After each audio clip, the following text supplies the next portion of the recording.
Welcome to the J.R. Hendrick Texan Night, the podcast of the early life of J.R. Hendrick. And now, narrating J.R. and Jimmy. September didn't start so good. On September 1st, well, what can I say? Christine was starting to have some stressors at school. After class, Jennifer Bowers invited me for yet another study night, and sadly, I turned her down.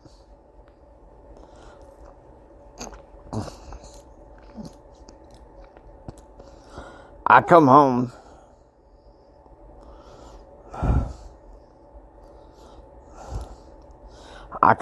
and have a little conversation with Christine, but it don't seem like it's going so well.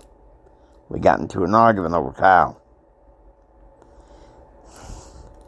At dinner that night, we were all snapping at each other, particularly the one that started it was Charlie Nation. Well, what can I say?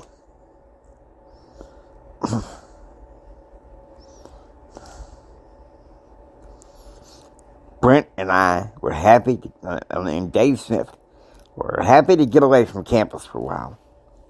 All the headaches and problems.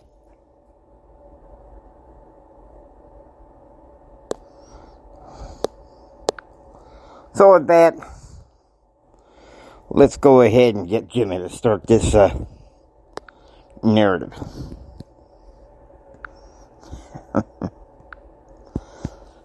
September 2nd. 7:15 a.m. Breakfast at the Holy Spirit Club was biscuits filled with sausage, egg, and cheese. Jerry, you might want to continue this one. And I'm sitting down talking to Brent Clark.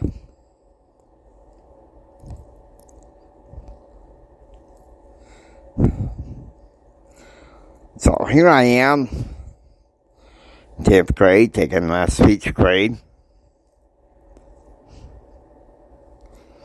Her teacher, her name was Chris Simon. She turned to me and she said, "Junior, you might be a good minister. By the way, you preach.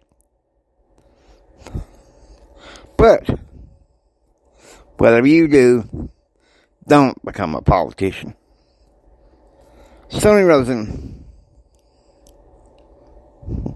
let out a distinct laugh.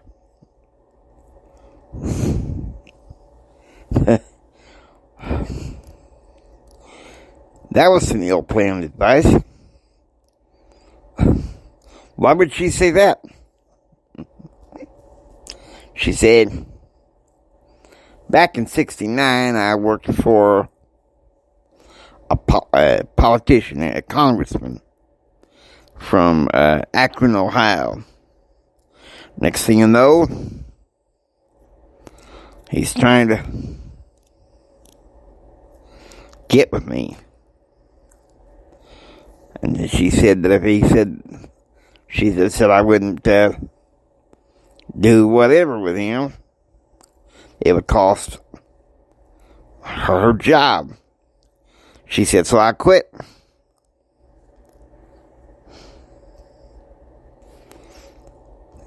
Politician, Mr. Hendrick, because politicians become womanizers. That's not you.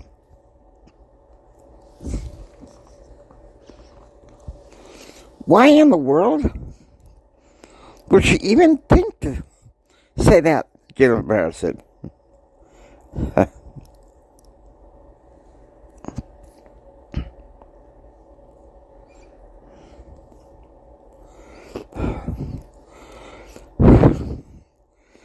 Well, so maybe she thought he might end up like his father. But then again, his father wasn't into politics until 2 years later, Brent said. All right, Brent. Before or after economics class?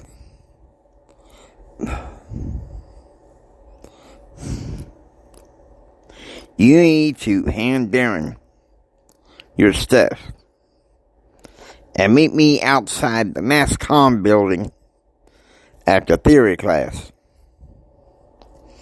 7:32 a.m.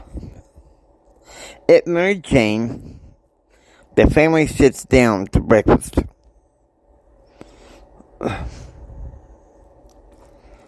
With Jim's favorite, French toast. Betsy and Jen wanted to visit the Shaw Arts Center.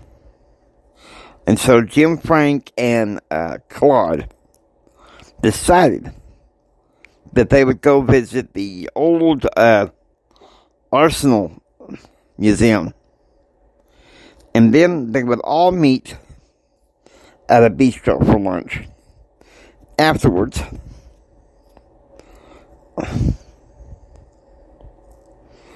Betsy would have the women go to farmer's market.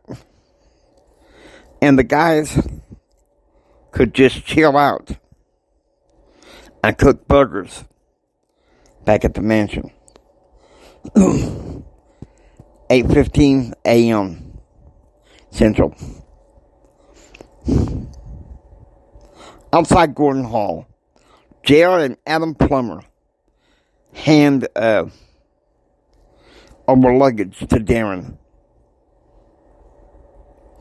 to put in the back of the Hummer.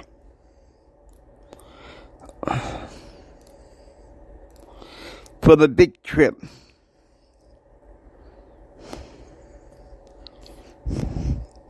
Only Brent and JR are coming back to Midland.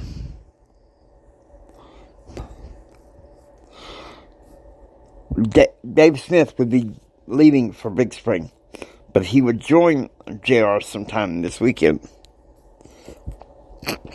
9:50 a.m. Outside of Holden Hall, after economics class, Jennifer Bowers approaches JR. I'm sorry I was so brash yesterday.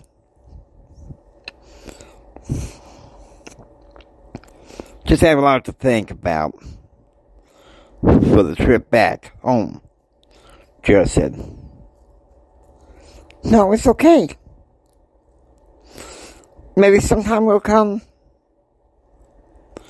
to your home together, Jennifer said. See you in mass media theory class. And how about a big date on Tuesday for college Republicans?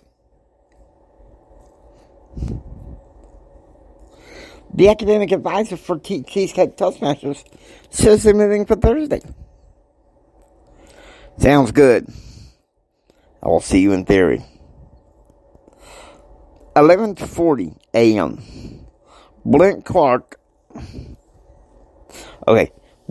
met me outside the School of Mass Communications after Mass Media Theory class. Where's Darren? Suddenly the Hummer pulls up, and Darren motions for us to get in.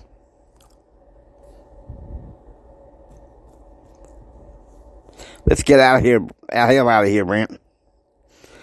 We could eat at Dairy Queen Seminole. I was thinking Sonic Drive-In, Brent said.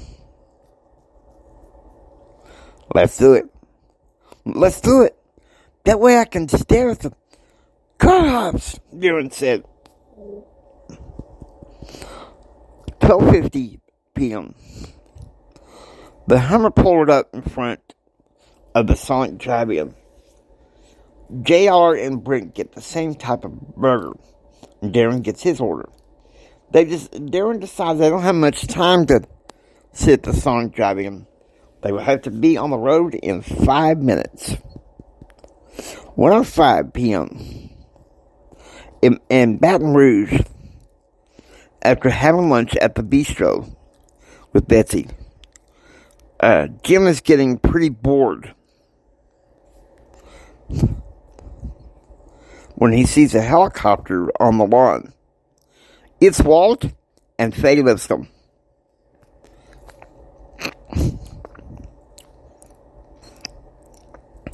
Let me help get to these burgers that y'all got on the grill.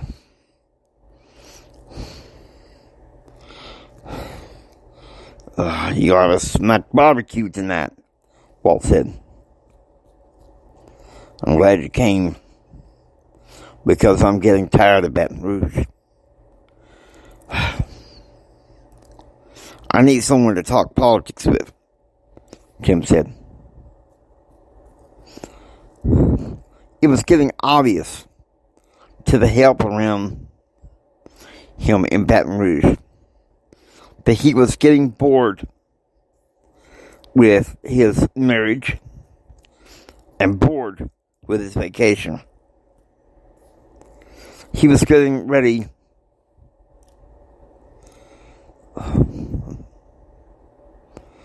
and edging to go back into the power games of Washington, D.C.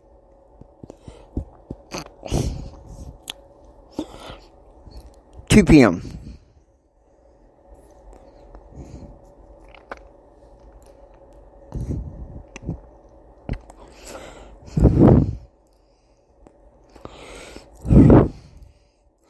Big relief came to me when Darren pulled the Hummer up to the ranch. Grandma Elizabeth wheeled out to the car, and she stood up to hug me. Right after I opened the door. Junior, my dear boy, Elizabeth said, this weekend, the house is yours.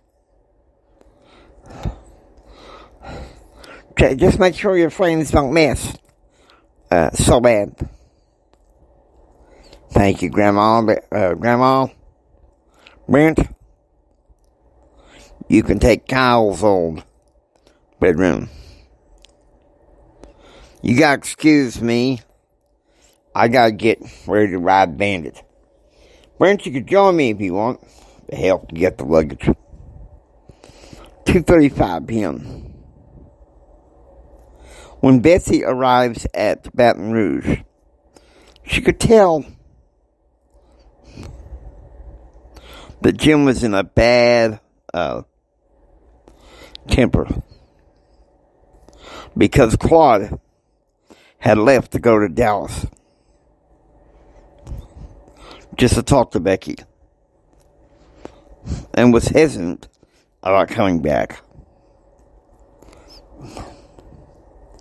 Man, the hell with this place. I want back in those power games, Jim said.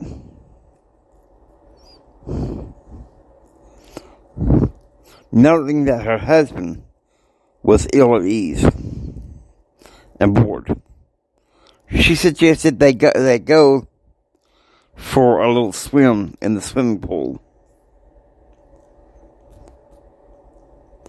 to once again rekindle their romance.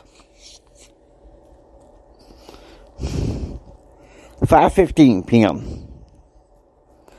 Ken pulls up to the ranch driveway with his pickup, and Jim Bob carrying some Texas pizza with Dr. Pepper and cinnamon buns.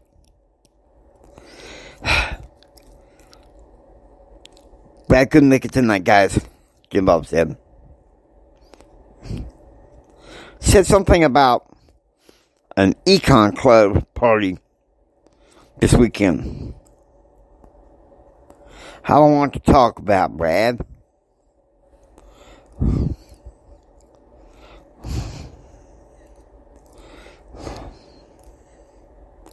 What I want to know is how you can't even, what you can say about that pizza.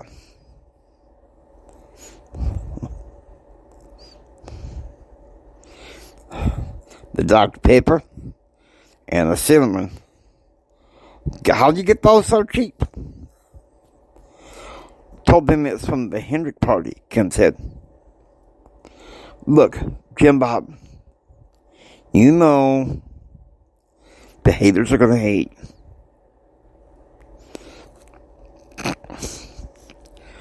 But the good old boys at Texas Pizza love the Hendrick family. 5:35 p.m. At Mary Jane, burgers are on the grill.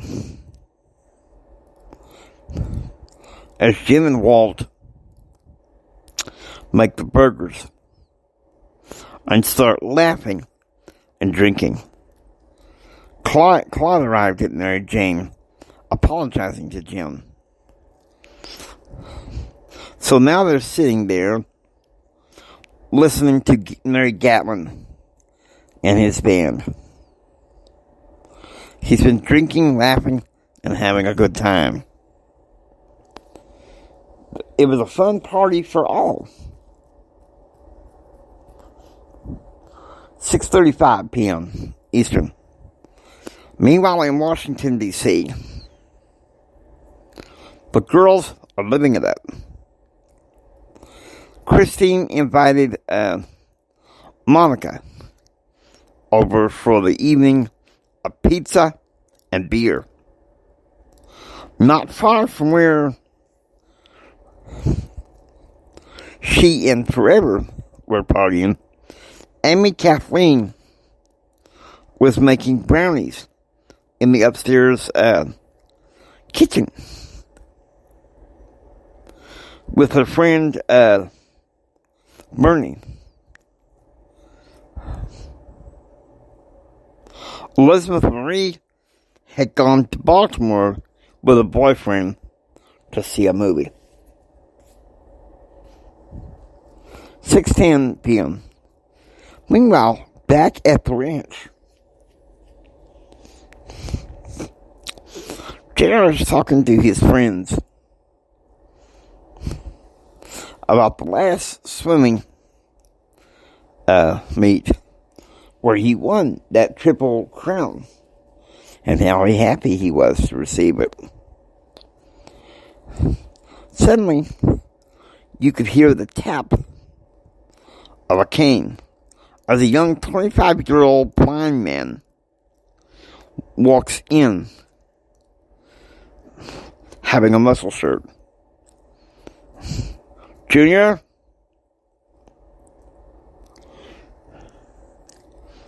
I haven't seen you in about 15 years. Well, I'm home for the weekend. So I thought maybe I'd drop by. Wait a minute. Who the hell are you? I'm Bill Owens.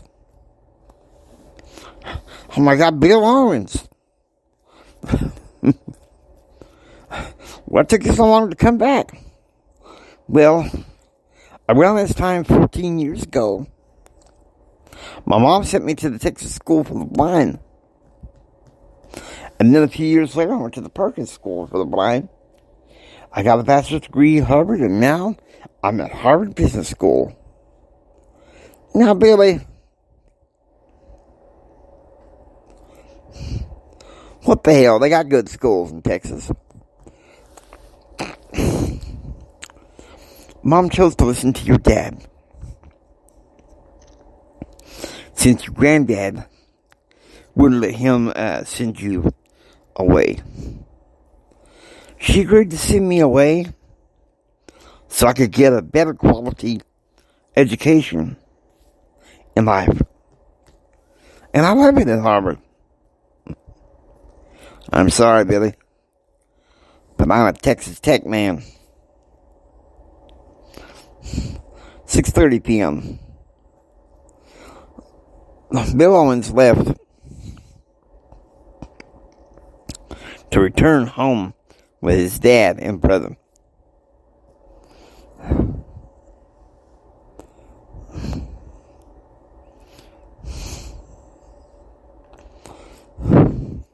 So, JR, how are your classes?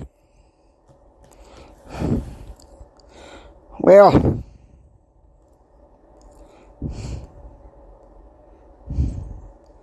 they make me bracing on myself, better self, Jared said. Brad says you didn't do so good on statistics. Maybe you should have stayed a sophomore, Jim Bob said. Change the subject, Brent said. 9 p.m. Being with Jim Bob Horton and Ken for the last part of the night. Jim Bob had to be home by 10. And so Ken decided to return to his condo because he had to meet his sister, Carmen, in the morning until around 3 p.m. But he said he would like to hang out and have dinner with JR the next day. 3 a.m.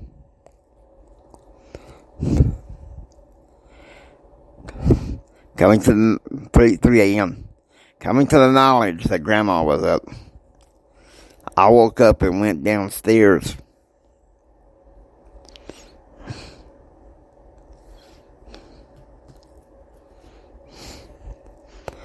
I'm sitting there drinking the last of some of the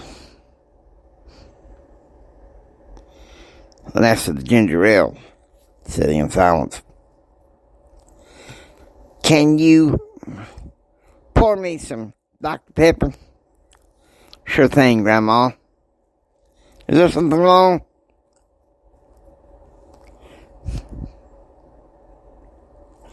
After he's done milking the cows,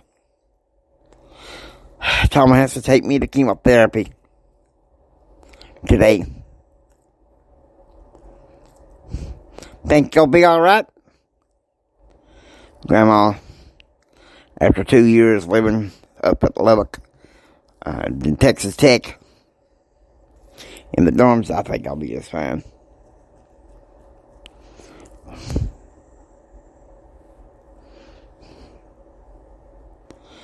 Keep it up, son. I wish I didn't have to have it, but your mama said your mama and your uncle want me to survive.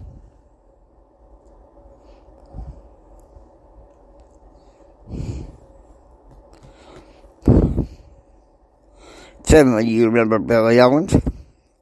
I do. We tore up things up there at John Island Elementary. I still do believe it's sad that his mother listened to your daddy. You and Granddad made sure I'd never go away until the time I was 14. And I know around that time, for 3 years, Granddad didn't like it. I remember when your mama brought him home from summer camp with y'all. And he stayed at the ranch for part of that Sunday. You wouldn't believe it. He was so thin and gaunt. Your granddad said nothing would do. He had to feed him. 2:30 a.m. Waking up with Mary Jane. Jim goes into the mansion front office to find a Walt Lipscomb to talk politics. Jim had a press conference this morning at 9:30. And then right after the press conference, he was to go to the casino to meet his new Dream Team candidate, Cowboy Joe McDonald. 7:40 a.m. Eastern. Meanwhile, at the mansion in Washington, D.C., Amy, Kathleen, and Christine are in the chapel praying. And at the same time, Forever goes into her Uncle Jim's office to study. She knows she may have some tests this week.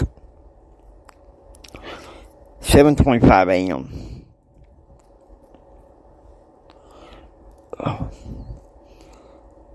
Cooked to the breakfast table.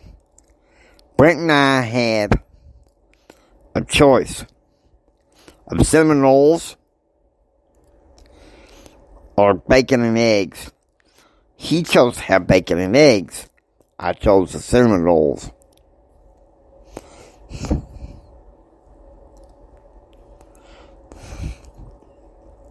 Now listen, I have to be at my aunt's house at 9 today. So you're going to be okay with this? Of course. I'm going to be spending time with my grandma and my cousin. Meanwhile, at Mary Jane, the Hendrick party is having a breakfast of bacon and eggs with chili beans and coffee. Jim is getting all sucked up and prepped up. He's getting all prepped up for his press conference at 9 p.m.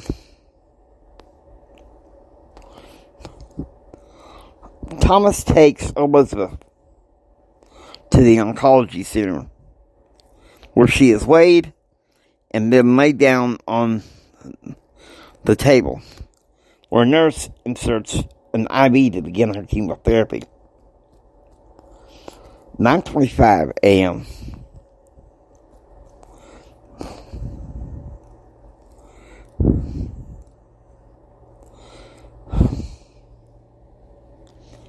So I'm riding the golf cart with my cousin Thomas around Springfield.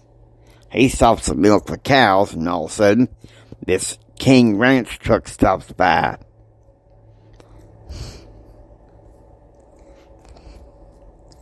Who is it? Don't you remember? Don't you remember my cousin, Billy Owens? Well, Billy, you trying to catch up for lost times? I guess you could say that. When I went off to Harvard, I studied communication studies with a minor in marketing and sales.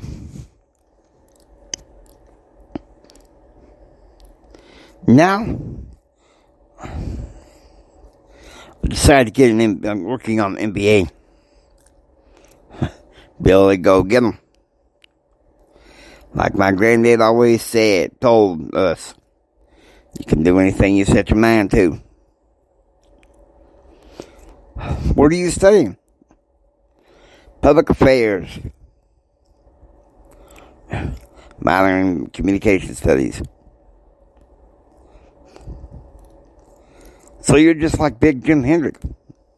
No. He studied economics at SMU. 1 p.m. Central.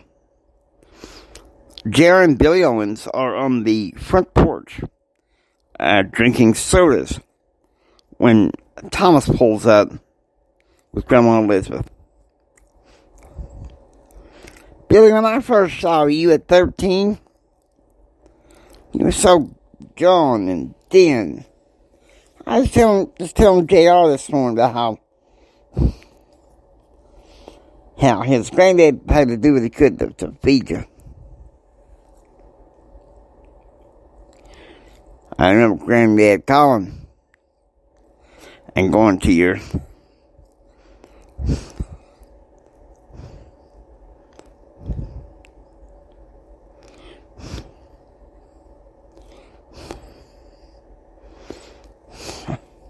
I remember Grandma saying that y'all need some good fat burgers in your hands. He didn't want to see you that thin.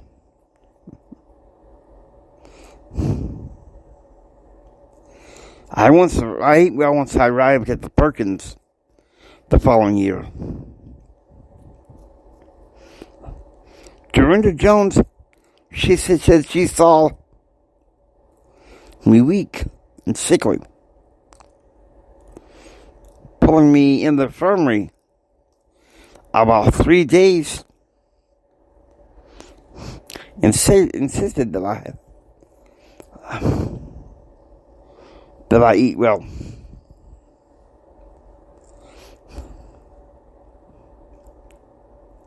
Young Granddad in 87. So when did you start at Harvard? Fall of 88. They gave me some powerfully strong courses. Latin, public speaking, biology, and English. Composition. In the spring, biology, English, Latin, and intro communication studies. It was quite a time up there at Harvard.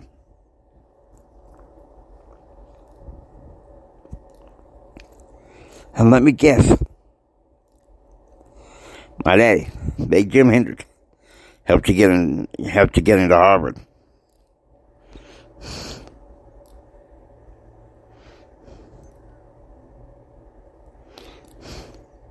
He in the flesh contacted the Harvard Board of Admissions. Said I had to be a shoo-in. 3 p.m. The Hummer pulls up in front of Ken's condo, and he runs out. "Let's roll," Ken said, getting into his car. "Gerald, man, good to see you."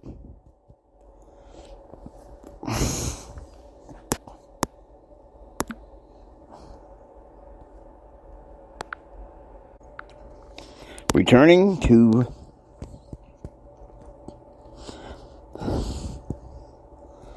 okay. So now, Jared and Ken in the car. "Well, buddy, we hadn't had much chance to get together.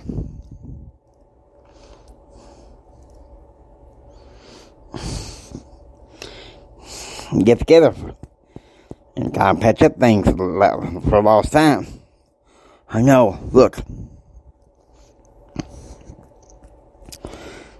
I have an advertising campaign, Professor, that might me skip next Friday if I can get a flight to Ames, Iowa. Hell, come along with me. I can call Uncle Tom and ask him to consider it, to contact the university and make sure that you get a seat. Even Jennifer Bowers is coming on the plane. I like that. Don't think we've been introduced formally yet. Darren drives the car to Casa Olay, where JR orders a fajita flamiado. 3:40 p.m. Jim arrives home at Mary Jane from the casino to find Bessie and Jan are making his favorite chicken fried steak with gravy and mashed potatoes, asparagus, and of course, his favorite Hendrick family German chocolate cake. He goes into the mansion office and begins talking to Walt Lipscomb about his newly formed dream team, beginning with Cowboy Joe McDonald.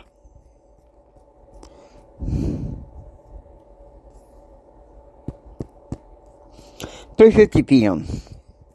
At the same time, Dave Smith's Dodge Charger pulls up in front of Brent's aunt's home in West Odessa.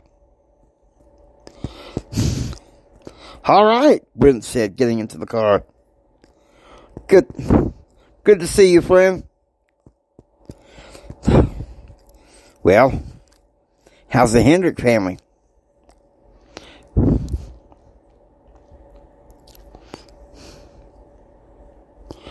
"Who on the slip of the ranch anyway? I mean, here we are, teacher and communicator, talking together, talking amongst ourselves.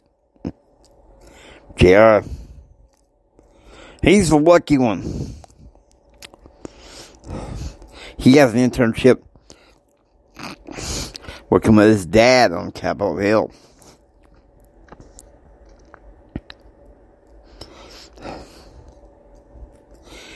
I was teaching at Christian school.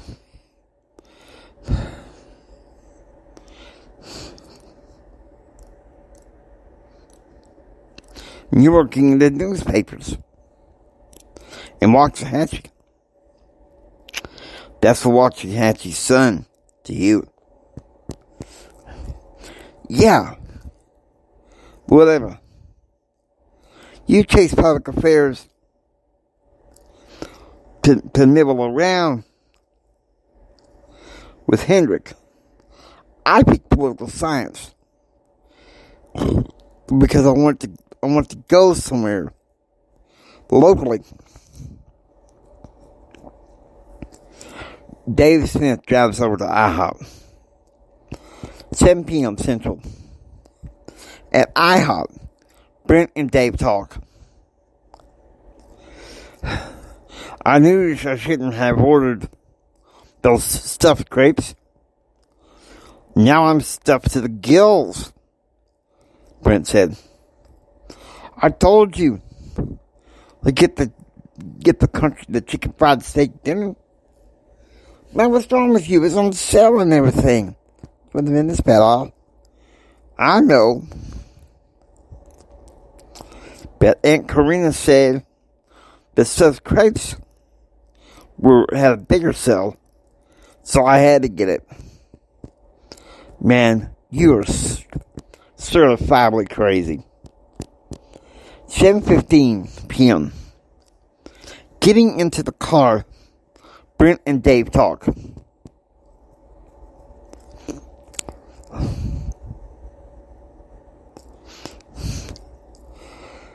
"Hardly running with Charlie Nation," Brent said.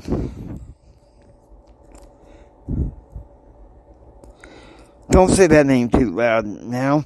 Look, JR and Kevin McDonald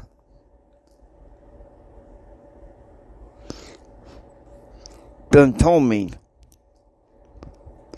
that guy has a reputation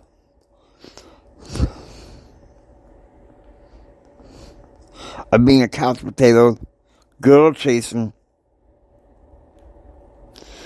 and loudmouth. You're right. That idiot is crazy. And you two guys have to be grit sharing a suite with him." Dave Smith drove Brent back to his aunt's house. 7:30 p.m. Casa Olay.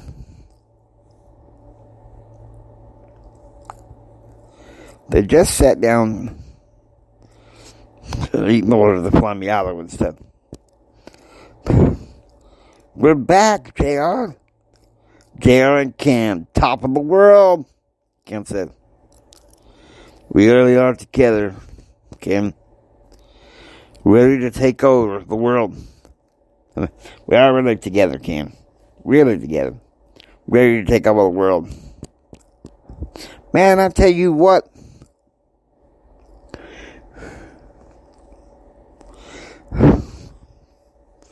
No wonder I recommend you. You're such a dreamer. Why do you think I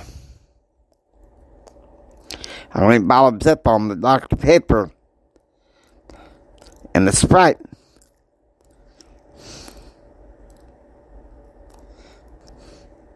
Because now we'll be celebrating life. This past summer, you did well. You're really the internship. It really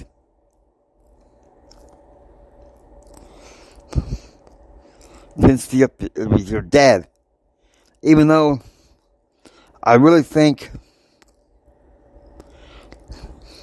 you're too hard on him.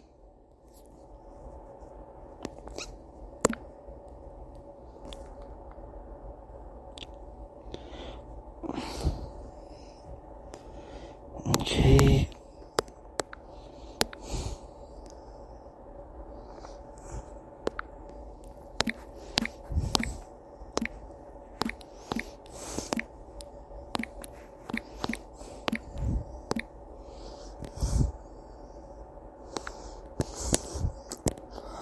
$7:40 p.m.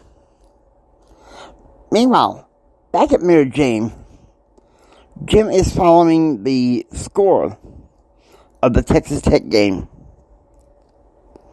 who in the first quarter is already beating UNM 14-0. Whereas all day, Jim had been restless and cranky. He was happy that Southern Methodist was beating in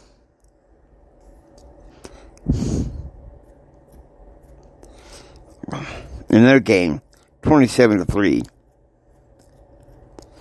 At the urging of Frank and Walt, Jim is sitting back,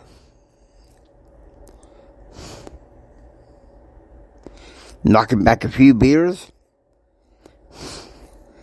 and having some chicken fried steak and having a good time.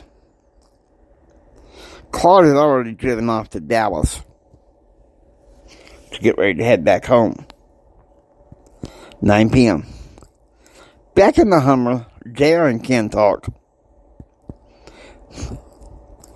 It feels cool.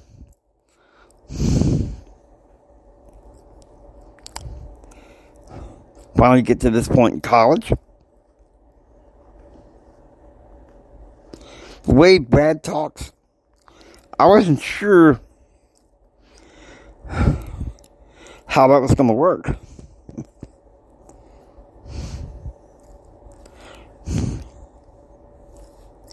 Brad needs to be just corrected. Just like Texas Tech.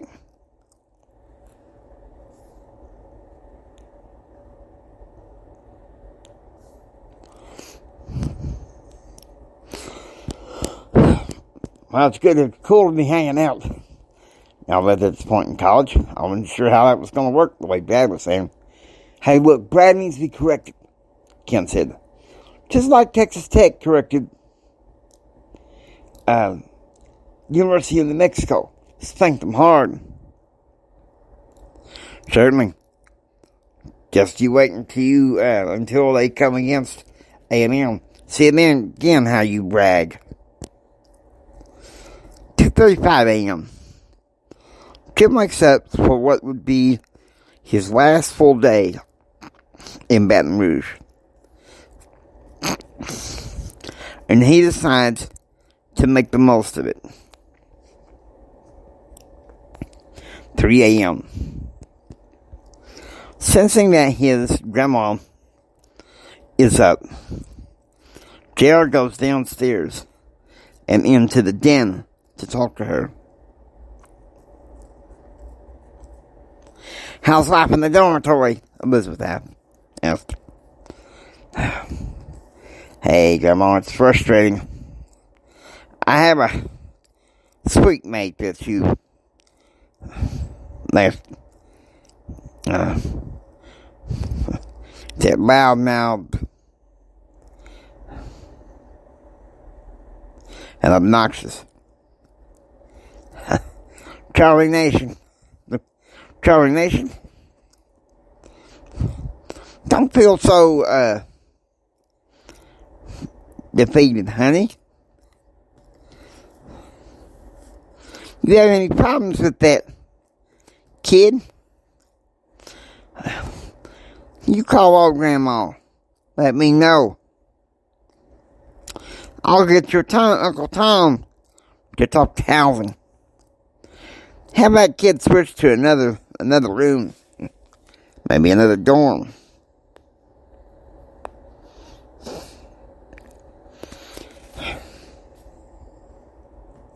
Daddy hates him, Grandma. Well, now I wouldn't hate him. Dislike him for what he does, yeah. Don't hate him. 4 a.m. Swingfield. JR goes out for some fresh air. Today, David Smith would pick him up at 6 a.m. for breakfast and drop him off at 8:30 a.m. so he could get ready to go to church. Nothing would do that Grandma Elizabeth had arranged for Bill Kennedy to pick him up and take him to University Heights Baptist Church. 4:30 a.m. At Mary Jane in Baton Rouge, Jim is sitting on the front porch of his rented house when he's finally enjoying things in Louisiana. Today, according to Betsy, would be the obligatory church. Jim chose Redeemer Baptist Church on recommendation of Blake Carter. He had listened to a little bit of the Blake Carter show and then turned it off. He's too damn obstinate for me all the time, Jim thought to himself. And as he takes a fat stogie and begins to smoke it. 6 a.m. Central. Dave Smith pulled up in the ranch driveway. And Gerald and I was never so happy. "Hey, man, what's up? Let's go," I said, getting into the car. "Good to see you, Dave. I can't believe I can't believe we got that roommate like Charlie Nation."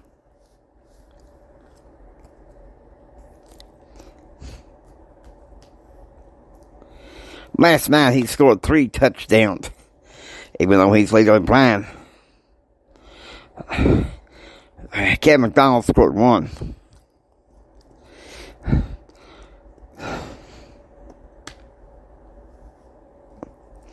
"I can't believe we had a treatment like Charlie Nation," Dave said. "Last night, even though he's legally blind, coaching on the team, he scored 3 touchdowns. I don't like it when Charlie becomes a loudmouth, talking about how he parties. I do like it when he discusses politics, real things with us. Look, You need to take it easy on Charlie, okay? Kevin McDonald sprained his ankle, scoring his own touchdown last night against the University of Mexico. Daddy always said, everything has a price. You know, that's crazy. You remember when I was a freshman and you were a sophomore? They stuck you living in the Mammoth Hall with me. I had to have a party every weekend. Nothing wrong with a party, so long as it's done right. Yeah.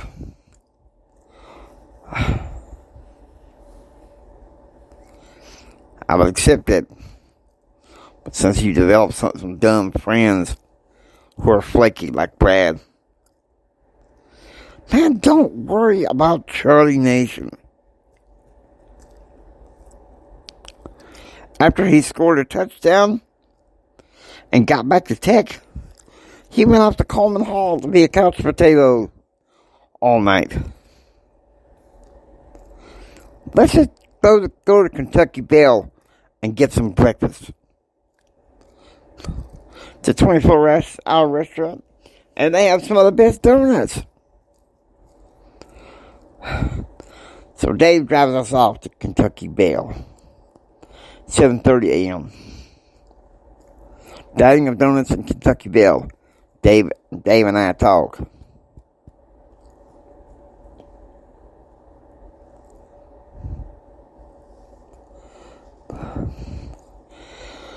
If only this damn weekend didn't have to end. Don't tell me you don't want to get back to Jennifer Bowers.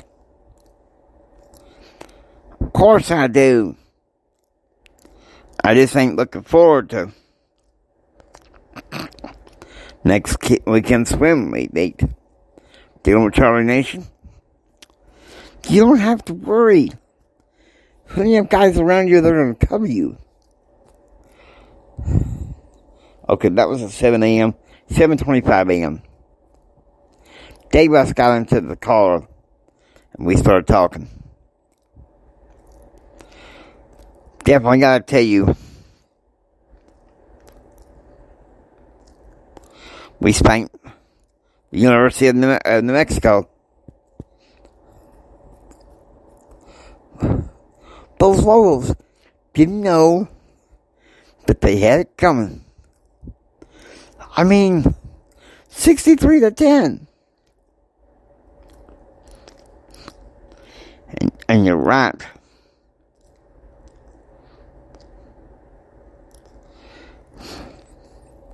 About Charlie Nation.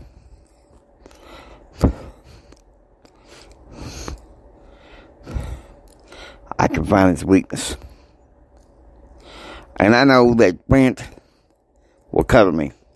Plenty of guys around me. Seriously, man. Listen to me. Stop the fear. Please stop the fear, Dave said.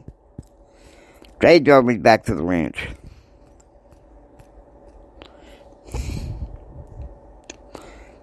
Eight p.m. So 8 a.m. Jim dresses and gets ready to go to Redeemer Baptist Church with the rest of the family. 8:30 a.m. At Redeemer Baptist Church, the hymns are being sung, and Jim is ready for some good old-fashioned preaching. In the way, he didn't want to go to church, but he was glad.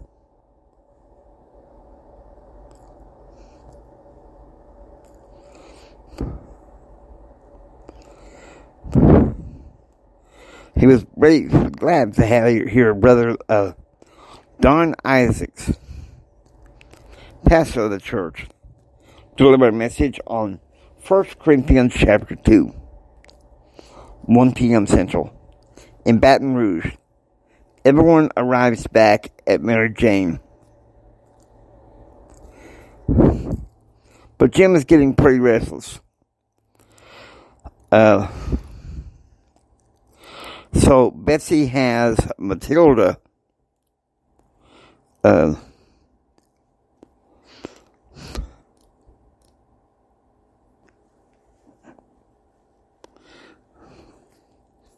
some bologna and cheese sandwiches for the men to have their dove hunt.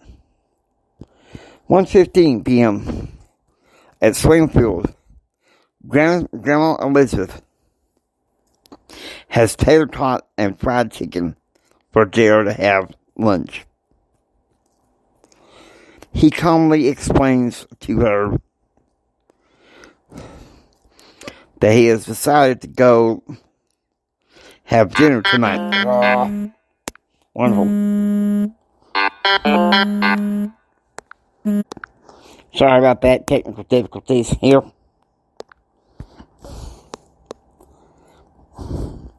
$4 p.m.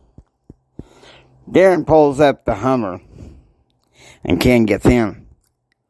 Good to hang out, my brother, Ken said, getting into the car. 4:15 p.m. Dave Smith was waiting outside his aunt's house when we pulled up. Finally, it's time to hang out, Dave said. Opens the door and getting into the car.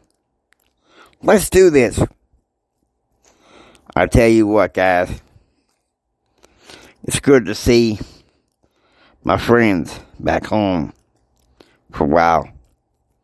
After all that time in Washington, D.C., the Small Business Administration. Man, your dad must have really kept you on top. Meanwhile, I had my internship. Well, Ken said, meanwhile, I had my internship with Lewis Communications at Fort Worth, Ken said. Stupid Brad only got one with West Texas National Bank.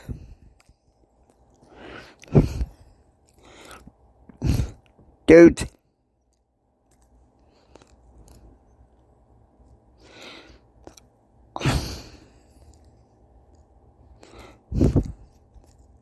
I really don't want to talk about Brad. He's stupid. He's dumb enough to leave Texas Tech. Even in his junior year.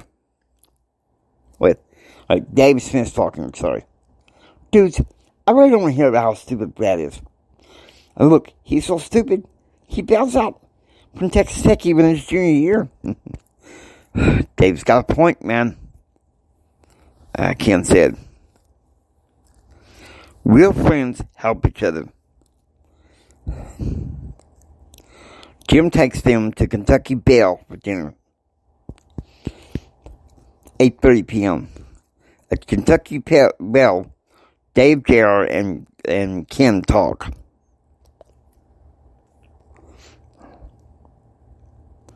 I tell you what, I'm worried about what JR is going to think when Charlie Nation makes a pass at Jennifer Bowers. Dave said, me too.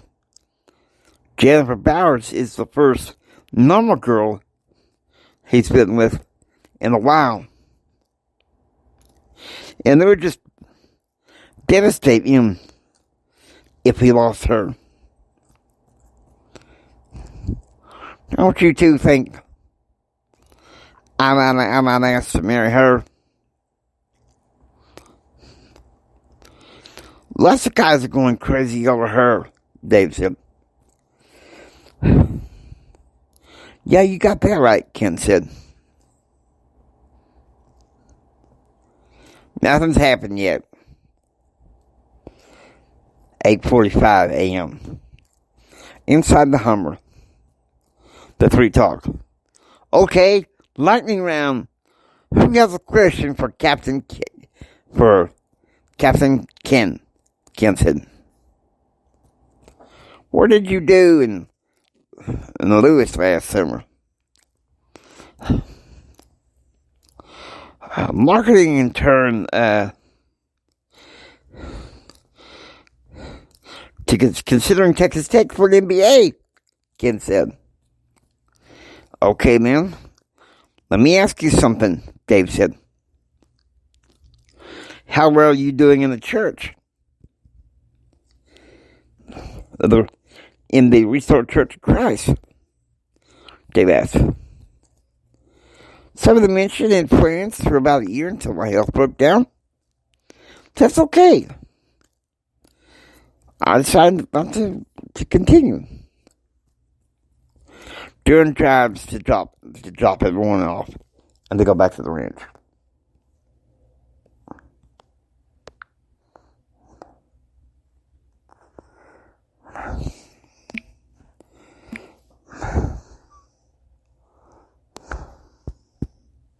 September 5th. Gerald, sensing his grandmother was awake, also woke up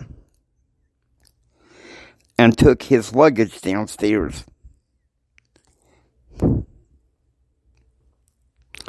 and sat in the den to talk to her.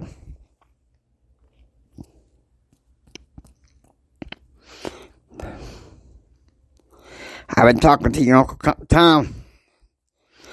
He wants to take me to see you someday. I think of the Tech homecoming game, maybe. Now, I'm not going with you boys to that game. I'm going to stay back at the hotel.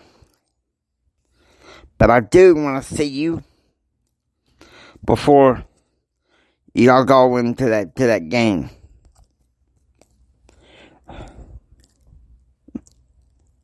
"We're fine, Grandma. I'm worried about your health, Junior. Last spring, you surprised the heck out of us. I want to see to it that your health is taken care of." Meanwhile, at Mary Jane, Jim wakes up and takes one last look at Mary Jane.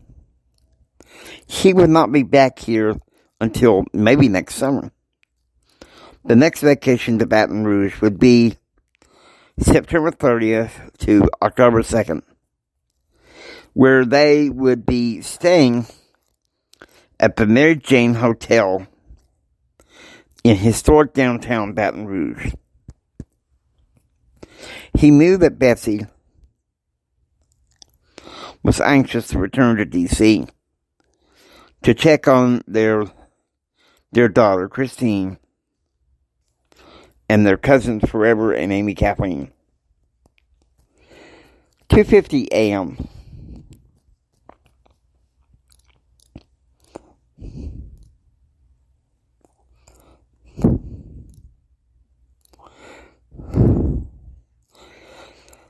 Enough was to tell me that by my grandma's turn of voice as we talked in the den that something was not right. "Are you okay, Grandma? Don't you worry about me, Junior. You worry about your education now. Now I have to go see the oncologist in a couple of weeks.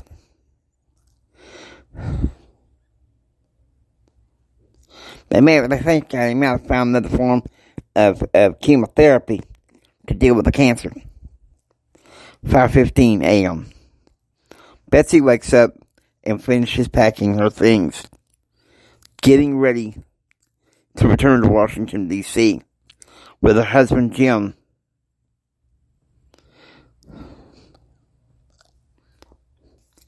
Taking one last look and catching luggage to get on the plane 7:30 a.m. Central.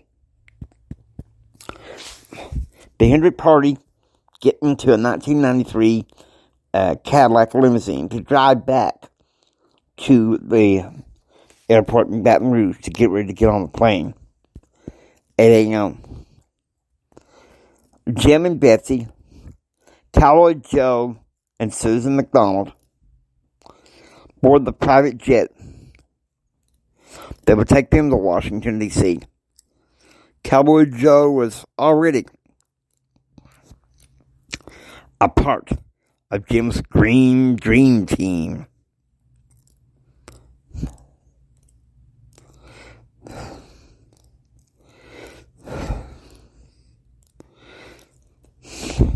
It became the Green Dream Team at the casino when Charlie gave $1,000 to complete Jim's winnings of $27,000 at the casino. 8:10 a.m.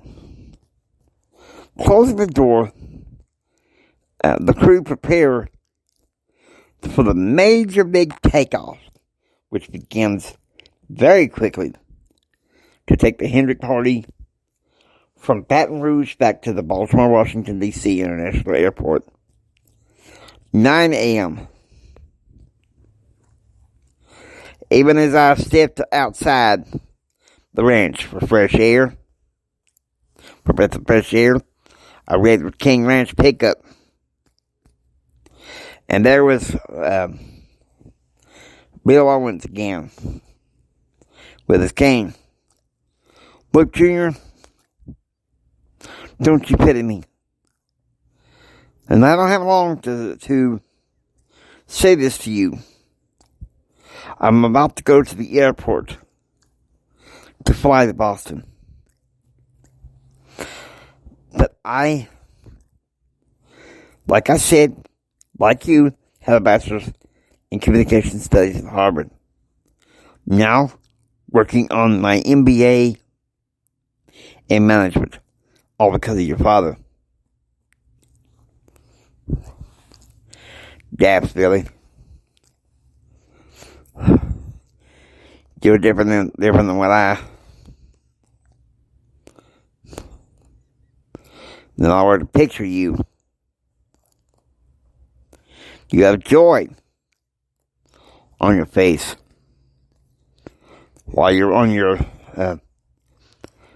face. Keep living that way. You'll go far. Ending the conversation, Billy gets back into the truck and the driver peels out and leaves, driving to the airport to take Billy back to Boston and Harvard. 1 p.m. Central. No, 1 p.m. Eastern. Entering into the front lounge, Jim and Betsy sit down with Cowboy Joe and Susan McDonald, members of Jim Hendrick's Green Dream Team that will help tackle Bill Clinton in 1994. Perfect. Sorry about that. We had to shut down some operations. We will now continue. 1:30 p.m. Eastern. Jim walks into his own home office and begins talking to Congressman Earl Rogers, pouring them both bottles of beer, talking about the conservative revolution of 1994 and the upcoming contract with America.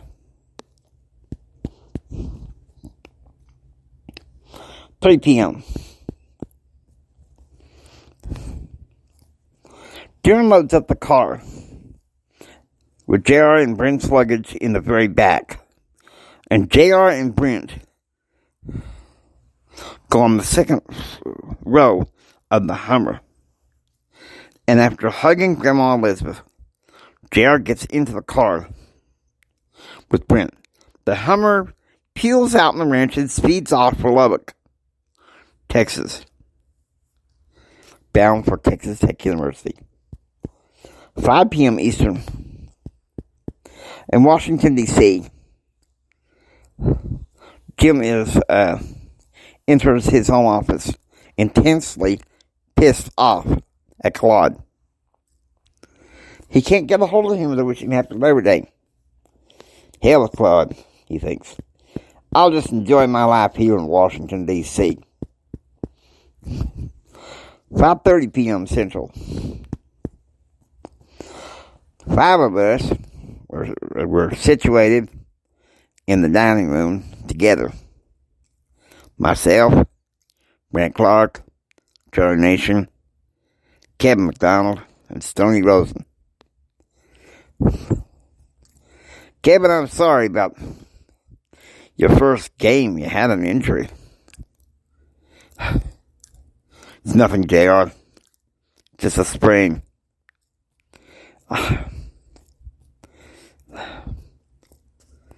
I'll be out for about 5 weeks. But I can still go to the games, Kevin said. Look, sorry, guys. I know I got a bit loud mouth this week, but I'll try to change my ways, Charlie said.